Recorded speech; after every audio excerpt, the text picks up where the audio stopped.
Hello and welcome back to another Essendon Royals season 2021 preview. Today we're talking to the club's head of football, Vaughan Coveny, to learn a little bit more about what it takes to get our 700 members on the park every year.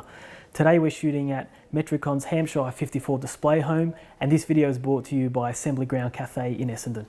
Well, welcome back, Vaughan Coveny, head of football at Essendon Royals. Another exciting year of football ahead. Thanks for joining us today. Thank you for having me. Now, I guess the season for the senior men and women is just around the corner, but in your role as head of football, I guess the work never stops. So tell us a little bit about what's gone into preparing for season 2021 at the Essendon Royals. Yeah, look, it's been a busy 6 months.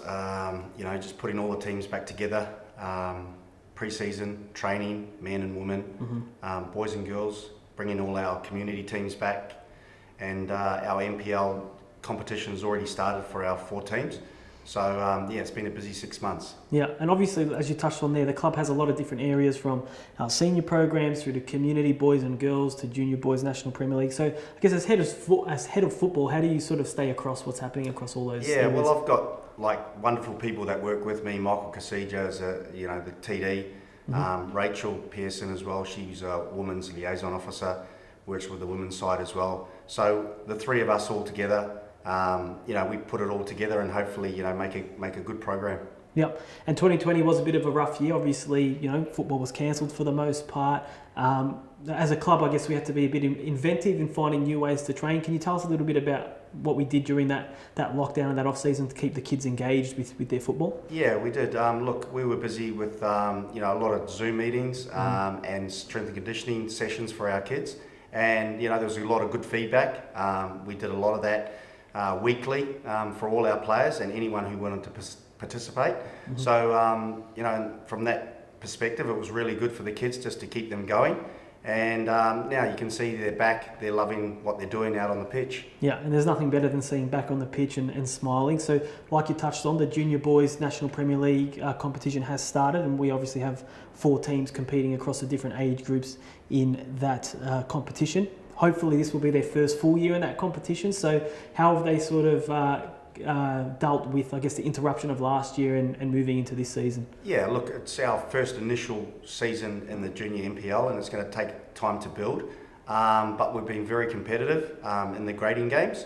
There's a few games to go, but initially it's been really positive. The coaches have been happy with the performances, and the players seem to be enjoying it. And obviously we've got a big community program as well, which is probably where the majority of our players play, which looks after junior boys and girls from under 7s right up to under 18s.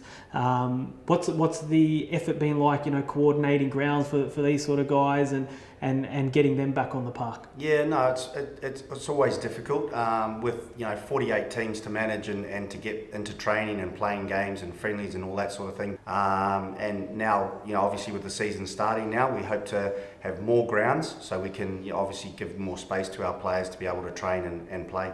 And tell us a little bit about how you support the coaches within those groups. Obviously, in a community setting, we do rely on a lot of parents to step up and volunteer. But how do we equip them with the knowledge they need, I guess, to make football as enjoyable as possible for the community players? Yeah.